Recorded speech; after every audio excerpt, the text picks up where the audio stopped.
하나님 말씀 보겠습니다. 하나님 말씀은 에스더 8장 2절에서 8절까지 말씀입니다. 에스더 8장 2절에서 8절, 제가 가진 구약 성경은 757페이지에 있습니다. 에스더 8장 2절에서 8절까지. 우리 에스더 말씀을 다 같이 읽겠습니다. 시작. 왕이 하만에게서 거둔 반지를 빼어 모르드게에게 준지라. 에스더가 모르드게에게 하만의 집을 관리하게 하니라. 에스더가 다시 왕 앞에서 말씀하며 왕의 발 아래 엎드려 아각 사람 하만이 유다인을 해하려 한 악한 꾀를 제거하기를 울며 구하니 왕이 에스더를 향하여 금규를 내미는지라.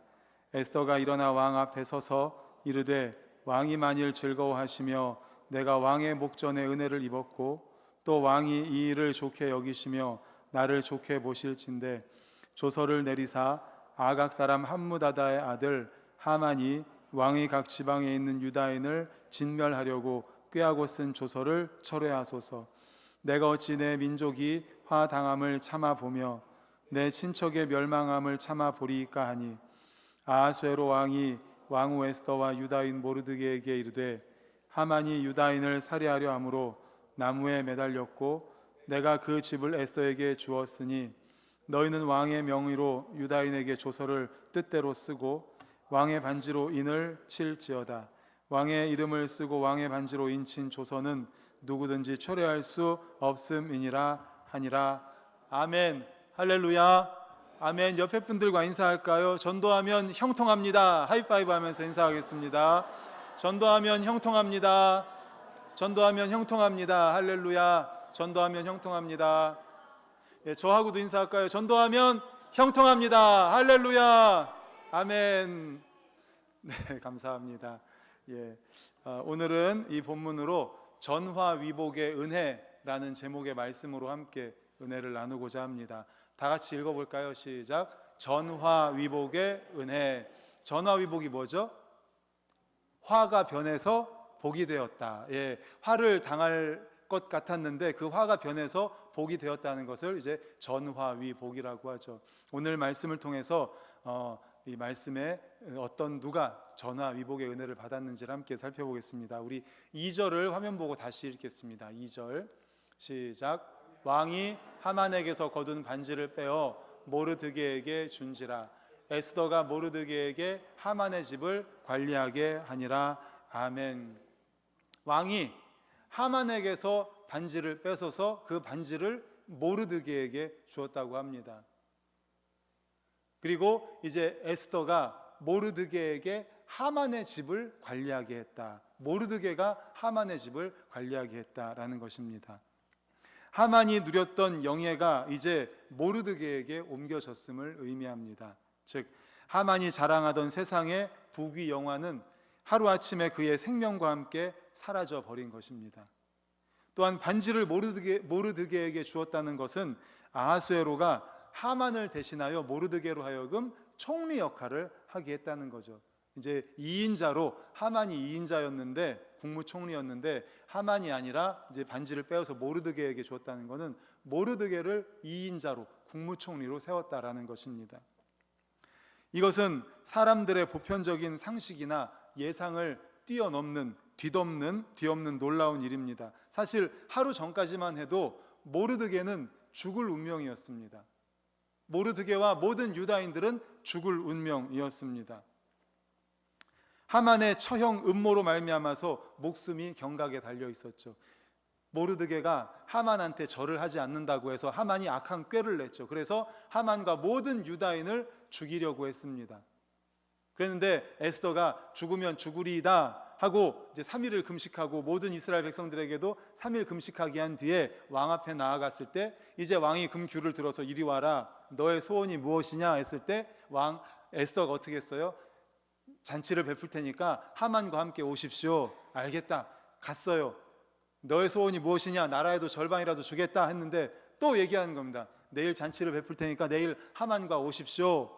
그렇게 해서 다음날 또 가니까 그 자리에서 그때 바로 이 하만 때문에 하만이 바로 저와 우리 민족을 죽이려고 합니다.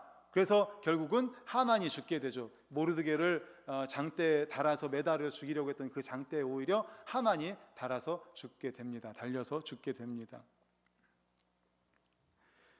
이처럼 이런 일이 있은 이후에 하만이 죽게 되고 모르드게가 이제 왕이 이제 하만의 반지를 끼워줌으로 인해서 제국의 제2인자가 되었는데, 어떻게 해서 이렇게 되었을 수 있을까요? 물론 우리는 그 이유를 모르드게가 아하수에로 왕의 생명을 구해줬잖아요. 예전에 빅단과 데레스라는 내시가 이 아하수에로 왕을 해하려고 했을 때 그것을 고발을 해서 그의 목숨을 살려준 일도 있었습니다.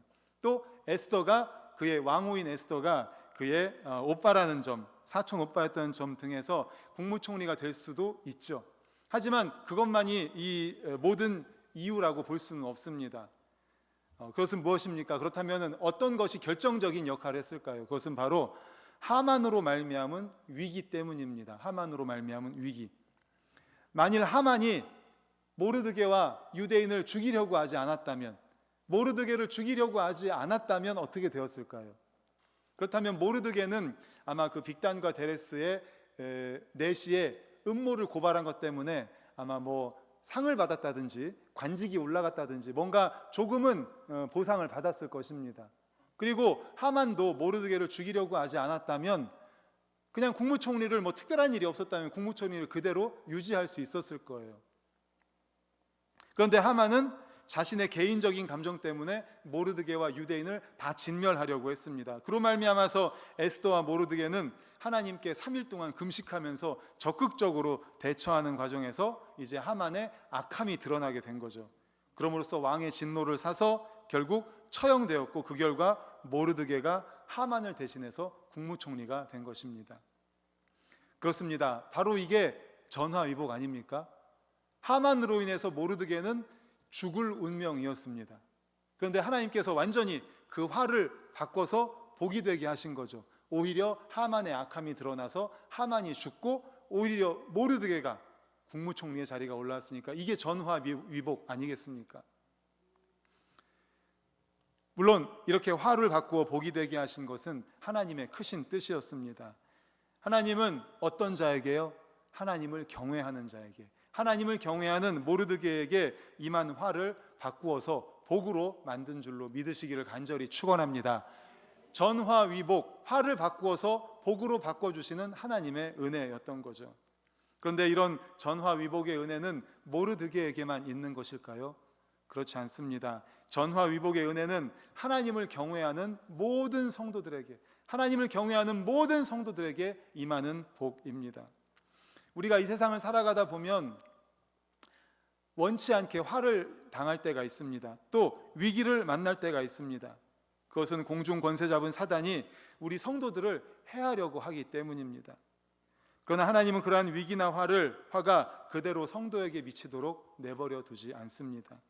성도들에게 위기나 화가 임하게 될 때 적극적으로 개입하시어서 위기나 화에서 벗어나게 하실 뿐만 아니라 그 위기나 화를 통하여서 오히려 생각지도 못한 놀라운 복을 받게 하신다라는 것입니다. 그런 점에서 우리 성도들에게 임하는 위기나 화는 그냥 위기나 화가 아닙니다. 그것은 복을 주시는 한 과정이고 통로라는 것이죠. 그래서 위기를 어떤 사람들은 이렇게 얘기하더라고요. 위험한 기회다. 뭐라고요? 위험한 기회. 위기는 기회예요, 기회. 그런데 위험한 기회다라고 하더라고요. 그러므로 우리에게 위기가 왔을 때 이거를 이렇게 생각하셔요. 그거는 그냥 위기고 화가 아니다. 이거는 기회다. 위험하지만 기회다라고 생각을 하시고 그 위기나 화의 표면만 보고 낙심하고 절망하지 마시기를 바랍니다. 우리도 하나님을 경외한다면 모르드게에게 임했던 전화위복의 은혜가 우리에게도 임하게 될 것입니다. 하나님을 경외하는 반석교회 우리 성도님들에게도 전화위복의 은혜가 임하게 될 줄로 믿습니다. 아멘, 아멘. 모르드게에 임한 전화위복의 은혜가 유다인 전체에게 어떻게 임하게 영향을 미치게 되었는지 우리 3장 10절을 화면을 보고 읽겠습니다. 시작. 왕이 반지를 손에서 빼어 유다인의 대적 곧 아각 사람 함무다다의 아들 하만에게 주며, 이거는 먼저 하만에게, 왕이 반지를 빼서 하만에게 주었어요. 처음에는 그를 국무총리로 삼은 거죠. 그렇게 했을 때, 그가 통치했을 때 나라가 어땠는지 이어서 3장 15절을 읽겠습니다. 시작. 역졸이 왕의 명령을 받들어 급히 나가매 그 조서가 도성 수산에도 반포되니 왕은 하만과 함께 앉아 마시되 수산성은 어지럽더라. 아멘. 리더가 누가 되느냐가 중요한 거예요. 하만이 국무총리가 되었을 때 왕이 주신 반지를 끼웠을 때 나라는 어수선했습니다. 어지러웠습니다. 그런데 반지를 모르드게가 끼게 되자 수산성이 어떻게 되었는지 8장 15절을 읽겠습니다. 이어서 시작. 모르드게가 푸르고 흰 조복을 입고 큰 금관을 쓰고 자색하는 배 겉옷을 입고 왕 앞에서 나오니 수산성이 즐거이 부르며 기뻐하고 아멘. 이제 하만에게 있었던 반지를 빼서 하만은 죽고 모르드게에게 끼고, 모르드게는 이거 푸르고 흰 조복을 입고 금관을 쓰고 자색하는 배옷을 입고 왕 앞에서 나오니 수산성이 어땠다고요? 즐거이 부르며 기뻐하였다라는 것입니다. 모르드게가 반지를 끼고 통치하자 수산성이 즐거이 기뻐하였다. 사랑하는 성도 여러분, 이것이 바로 하나님을 경외하는 자 의인에게 주시는 전화 위복의 은혜인 줄로 믿습니다. 또한 그를 통하여서 그의 주변이 어떻게 변화되는지도 보았습니다. 하만이 국무총리가 되었을 때, 그가 통치했을 때는 수산성이 어지러웠습니다. 수산성이 어수선했습니다. 하지만 하나님을 경외하는 자 모르드게가 이제 그 국무총리의 반지를 끼고 그가 통치하자 수산성은 기뻐하였습니다. 수산성은 즐거이 부르며 하나님께 기뻐하였습니다. 바로 이것이 하나님을 경외하는 자 모르드게에게 임한 전화위복의 은혜고, 그를 통한 그의 나라와 그의 주변에 끼친 선한 영향력임을 기억하시면서 우리 성도님들에게도 혹시나 위기가 온다면 기도하십시오. 이거는 기회다. 위험한 기회. 특별히 하나님을 의지하고 특별히 하나님의 전화위복에 받을 기회라는 것을 기억하시면서 하나님을 더 적극적으로 의지함으로 말미암아 하나님을 경외하는 모르드게가 받았던 이러한 은혜를 우리도 위기에 임했을 때 받아 누림으로 하나님께서 주시는 그 은혜로 나뿐만 아니라 주변에까지 선한 영향력을 끼치는 우리 모두가 되시기를 간절히 축복합니다. 아멘. 이어지는 3절에서 8절에 보면 모르드게와 에스더를 비롯한 이제 모든 유다 백성을 해하려 했던 하만은 이제 죽었는데, 그런데 뭐가 하나 남아 있습니다. 그게 뭐냐면 이제 하만이 왕에게 이야기해서 왕이 모든 유다인을 죽이는 그런 조서를 썼잖아요. 그리고 거기에 도장을 꽝 찍었습니다. 그걸 전국에 다 반포를 했어요. 하만은 죽었지만 이 조서는 아직도 남아 있는 겁니다. 그러니까 아직 유다인들은 위험한 거예요. 이 조서가 남아 있기 때문에. 아직도 왕의 반지를 찍어서 전국에 선포한 이 조서의 효력은 유효했습니다. 때문에 아직까지 이스라엘은 죽음의 위협으로부터 온전한 해방을 얻은 것이 아닙니다. 따라서 이 조서의 효력을 제하기 위해서 무언가 조치를 취하지 않으면 안 됐습니다. 3절에서 이 8절까지의 말씀은 뭐냐면 그러한 조서로부터 온전한 해방을 허락해 주시옵소서 하고 아하수에로 왕에게 에스더가 간절히 구하는 거예요. 이런 조서가 반포돼서 아직 우리 유다인들은 멸절의 위기에 있습니다. 왕이시여, 이 조서를 없애 주십시오. 뭔가 해결책을 좀 주십시오 라고 에스더가 왕에게 간청하는 거예요. 우리 그래서 3절을 화면을 보고 같이 읽겠습니다. 시작. 에스더가 다시 왕 앞에서 말씀하여 왕의 발 아래 엎드려 아각 사람 하만이 유다인을 해하려 한 악한 꾀를 제거하기를 울며 구하니 아멘. 3절에서 이렇게 왕 앞에 엎드려서, 발 아래 엎드려서 눈물을 흘리면서 간절히 구합니다. 하만이 저와 유다인을 해하려고 한 그 악한 꾀, 그 조서로 온 지방에 다 반포됐지 않습니까? 왕이시여, 이것을 좀 제거해 주십시오. 하만은 죽었지만 아직 이 조서가 유효합니다. 그렇기 때문에 아하수에로 왕이시여, 이것을 조서를 없애지 않으면은 저도 죽고 모든 유다인이 다 죽습니다. 이것을 제거해 주십시오라고 이렇게 간청하는 겁니다. 이제 본문을 살펴보면서 이게 바로 악이잖아요. 악의 끈질긴 도전과 뿌려진 악의 씨, 아직 악의 씨가 뿌려져 있어요. 다 거둬야 되는데 거두지 못한 거예요. 이것을 완전히 제거해야 될 성도의 자세에 대해서 잠깐 살펴보려고 합니다. 먼저 악인은 사라져도 악의 열매는 남아있다라는 것입니다. 사람의 생은 그 흔적을 남깁니다. 선한 자는 선한 열매를 남기고 악한 자는 악의 열매를 남기게 되어 있습니다. 그래서 세월이 흘러 사람은 가고 없어도 그가 뿌린 선과 악은 선한 열매로, 그가 뿌린 악은 악한 열매로 남아있게 됩니다. 선의 열매는 타인에게 기쁨과 위로와 희망과 생명을 줍니다. 하지만 악의 열매는 죄의 유혹과 파멸, 어둠과 공포, 절망과 죽음을 타인에게 제공하게 됩니다. 하만의 사악함은 그가 죽은 뒤에도 생명을 위협하는 조서의 효력을 계속해서 발휘하게 됩니다. 이처럼 악은 언제나 그 흔적을 남기고 뿌려진 악의 씨는 최후까지 성도를 괴롭히게 됩니다. 반대도 마찬가지입니다. 악에 뿌려진 씨앗, 악의 씨앗이 이렇게 성도들을 힘들게 하고 어렵게 한다면 반대로 생각해 보면 선의 씨는 어떨까요? 선의 씨를 뿌리면 그 의로움의 씨 역시 그 열매는 우리에게 선하게 남아오게 되어 있습니다. 마치 아브라함이 믿음을 남기고 이삭이 순종의 모범을 남기고 예수 그리스도께서 생명을 남기셨듯이 그 선의 씨는, 의로움의 씨는 생명과 기쁨과 위로와 평안을 남기게 됩니다. 그러므로 우리 성도님들도 악의 씨가 아니라 의로움의 씨, 선의 씨를 뿌리고 남길 수 있기를 간절히 축복합니다. 아멘. 그런가 하면 두 번째로는 죄의 뿌리는 완전히 뽑아버려야 됩니다. 죄의 뿌리를 남겨놔서는 안 돼요. 우리 성도님들 중에도 혹시 티눈이라든지 이런 거 있잖아요. 이거 뿌리 뽑지 않으면 어떻게 돼요? 계속 나오죠. 저도 어렸을 때 고등학교 때 됐었던 것 같아요. 발에 티눈이 났는데 이렇게 발을 디딜 때마다 너무 아픈 거예요. 왜 여기 발가락으로 하면 요 앞에 많이 생기잖아요. 티눈이. 예, 계속 생기는 거예요. 그래서 막 해도 안 되고 해가지고 나중에 결국 거기다 티눈고를 붙여가지고 뿌리를 완전히 뽑았어요. 티눈고를 계속 붙여가지고 뿌리를 뽑고 나니까 그 다음부터 안 오더라고요. 악도 마찬가지입니다. 뿌리를 뽑아야 돼요.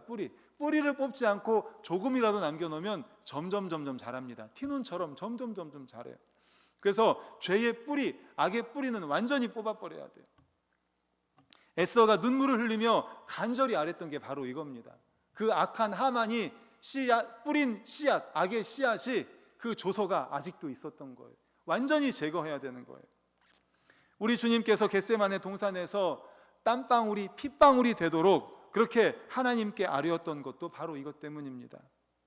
에스더의 눈물은 하만이 뿌려놓은 악의 씨앗을 완전히 뿌리 뽑기 위함이고, 우리 주님의 땀과 눈물과 피는 인류를 덮고 있는 죽음의 권세를 완전히 물리치기 위함이었던 것이죠. 죄는 완전히 뿌리 뽑아야 됩니다. 티는 완전히 뿌리 뽑아야 됩니다. 죄 완전히 뿌리 뽑아야 됩니다. 조금도 남김없이 우리의 삶에서 죄 완전히 사라지게 해야 됩니다. 악의 뿌리가 완전히 뽑혔을 때 비로소 이스라엘이 온전한 구원을 얻을 수 있었던 것처럼 우리의 삶에서도 마찬가지입니다. 죄악의 씨앗이 조금이라도 남아있다면 그것은 우리를 계속 괴롭히게 됩니다. 그렇기 때문에 완전히 그 죄악의 씨앗을 완전히 뿌리 뽑는 우리 성도님들 되시기를 간절히 축복합니다. 아멘. 마지막으로 세 번째는요, 우리가 이 죄악의 뿌리를 뽑기 위해서 최선을 다해야 돼요. 먼저는 간절함이 있어야 됩니다. 간절함. 죄의 씨앗을 뿌리 뽑기 위해서는, 그것을 제거하기 위해서는 우리의 간절함이 필요해요. 그런데 이 티눈이 있잖아요. 조금 제거하고 나니까 괜찮아, 그냥 또 살지 뭐. 그러다 보면 어떻게 돼요? 또 점점 자랍니다. 또 뽑으면 또 점점 자라요. 그러니까 정말 이것 때문에 너무 힘들어 봐야 이게 없어져야 되겠다는 걸 간절함이 생기는 거예요. 죄도 마찬가지예요. 이 죄, 요 정도만 하면 되겠지, 요 정도만 없애면 되겠지 생각하면 안 돼요. 정말 이것이 완전히 없어지도록 간절해야 돼요. 간절함을 가지고 최선을 다해서 없애야 하는 겁니다. 그 다음에 우리 스스로가 공의로워져야 됩니다. 공의로움. 죄는 곧 불의한 상태를 말합니다. 때문에 악을 이기고자 하는 우리들은 공의로워야 합니다. 불의를 제거하고자 하는 자가 공의를 행하지 못할 때 그의 노력은 헛된 망상에 불과하기 때문입니다. 사리에 얽매이지 않고 불의한 이득을 탐하지 않는 정결하고 정직한 마음이 우리 안에 있을 때 우리는 악에 대항하여 승리할 수 있습니다. 우리가 그렇게 공의로워야 한다는 사실을 기억하시기를 축원합니다. 아멘. 이것은 마치 이런 것과 똑같아요. 감옥에 있는 사람들끼리 재판을 하는 거예요. 감옥에 있는 사람이 한 명은 판사가 되고 한 명은 검사가 되고 한 명은 변호사가 되고 앞에 죄인이 있습니다. 감옥에 있는 사람들끼리. 그래서 검사가 이 사람한테 이래서 구형을 합니다. 변호사가 변호를 해줍니다. 판사가 땅 너에게 징역 몇 년을 선고하노라. 그게 효과가 있습니까? 감옥에 있는 사람들끼리, 죄인들끼리 해봐야 효과가 없는 거예요. 죄악을 뿌리치기 위해서는, 뽑기 위해서는, 물리치기 위해서는 우리가 공의로워야 되는 겁니다. 밖에 있는 사람이 공의로워야 된다는 거예요. 우리가. 그리고 세 번째로는 결단력이 있어야 됩니다. 죄악을 뿌리채 뽑기 위해서는 정말 결단력이 있어야 돼요. 결단력. 요셉이 형들에게 팔려서 보디발 집에 가정 총무로 있었지 않습니까? 그때 누구의 유혹을 받아요? 보디발의 아내의 유혹을 받습니다. 그때 요셉이 결단력 있게 옷을 딱 풀이치면서 도망가지 않았다면 어떻게 됐을까요? 악의 죄의 노예가 됐을 것입니다. 그런데 삼손은 어땠습니까? 삼손 이방 여인 들릴라 유혹에 넘어가서 결국은 눈도 뽑히고 죽게 되잖아요. 비참한 최후를 만나게 됩니다. 이처럼 죄에 대해서는요 결단력이 있어야 돼요. 아주 작은 죄에 대해서도 딱 끊어야 돼요. 결단력. 그리고 네 번째는 형제를 향한 뜨거운 사랑이 있어야 합니다. 내 안에 뿌려진 죄의 씨앗을 죄에 대한 증오와 결단으로 뿌리 뽑고 형제 안에 심겨진 죄의 씨앗과 사회에 남아있는 악의 열매를 제거하기 위해서는 에스더와 같이 그들을 향한, 그 민족을 향한 사랑이 있어야 됩니다. 사랑이 있을 때만이 그들을 위해 진실로 눈물을 흘릴 수가 있습니다. 하나님의 구원이 그들에게 임할 수 있도록 간절히 기도할 수 있습니다. 바로 사랑. 그리고 마지막으로는 성령님의 도우심을 의지해야 됩니다. 결단력이 있어야 돼요. 간절해야 돼요. 죄를 뿌리채 뽑아야 돼요. 우리의 힘과 의지만으로는 부족합니다. 그래서 우리는 성령님께 간절히 의지해야 됩니다. 그럴 때 성령님의 도우심으로 바로 그 죄를 뿌리채 뽑을 수 있게 되는 것입니다. 우리 모든 성도님들, 이제 말씀을 정리하려고 합니다. 모르드게가 화를 당할 위기에 처해 있었습니다. 죽을 위기에 처해 있었어요. 그때 하나님께서 어떤 은혜를 주셨어요? 전화위복의 은혜를 주셨습니다. 하나님을 경외하는 모르드게에게 전화위복의 은혜를 주셨습니다. 그리고 그 모르드게가 통치할 때에 그 나라가 평안하고 기뻐하고 즐거워했습니다. 우리 성도님들, 우리에게도 위기가 올 수 있습니다가 아니라 옵니다. 오게 되어 있습니다. 위기가 없는 사람은 없어요. 모두에게 화가 있을 것이고 모두에게 위기가 있을 것입니다. 예수님을 더 열심히 믿으면 믿을수록 더 그럴 가능성이 높습니다. 그때가 바로 위험한 기회라는 걸 잊지 마십시오.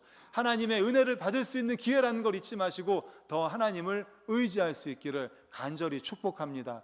그래서 하나님께서 주시는 전화위복의 은혜를 받고 주변에 선한 영향력을 끼치기를 간절히 소망합니다. 그리고 이 악은 항상 남아 있습니다. 이 악을 뿌리채 뽑아야 돼요. 우리에게 이런 악한 이 악의 씨앗이 남아 있다면 뿌리채 뽑을 수 있는, 그리고 성령님을 의지해서 뿌리채 뽑을 수 있는, 완전히 제거할 수 있는 우리 모두가 되시기를 간절히 축복합니다. 아멘. 우리 받은 말씀을 가지고 함께 합심하여 통성으로 기도하기 전에 가서제자 삼으라 찬양하고 기도하겠습니다.